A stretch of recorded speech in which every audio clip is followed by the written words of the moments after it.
All right, we're going to use this function to find the y-intercept and the x-intercept. To find a y-intercept, what you're looking for is a y value when x is 0. So we're looking for the y value when x is 0. That's the y-intercept. So what that means is simply plug in 0. So 1 minus 2 times the cube root of what plus 3? Well, we're going to plug in 0.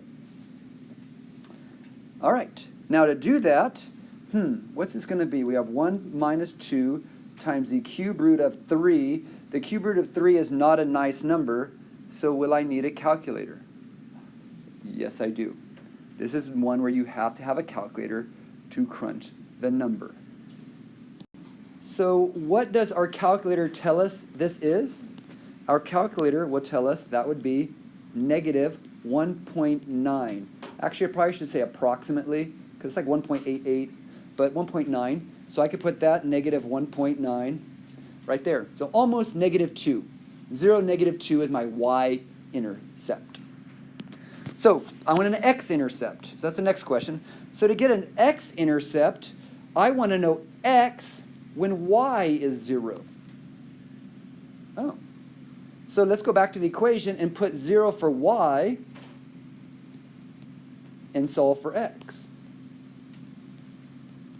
See how I put 0 for y, and I'm now going to solve for x, and that will give me my x-intercept. And this is just a solve. So we have to go back to our solving skills. So here we go. Let's minus the 1 over. Those are gone.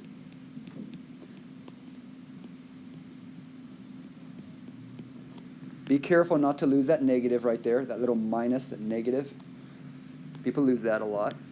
Now I got to divide both sides by the negative 2 there. That's gone. So I have a positive 1/2 equals the cube root of x plus 3. Now how do we get rid of a cube root? We cube both sides. Alrighty, so when we cube 1/2, be careful there, that is 1/8 x plus 3. Okay, now last step is to minus that 3 off, so we minus 3. So x equals negative 3 plus an 1/8, or 1/8 minus 3. How good are you with fractions? Hopefully you can kind of see that's negative 2 and 7/8. So my answer is negative 2 and 7/8.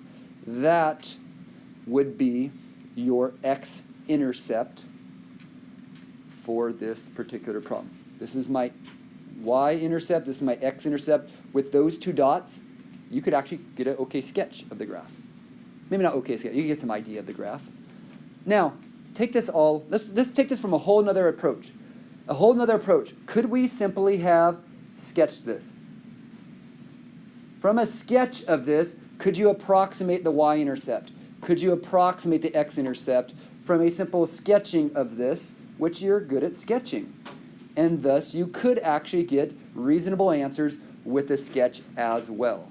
This is just another option that I wanted to share because it's one we don't normally do since we have been graphing a lot recently.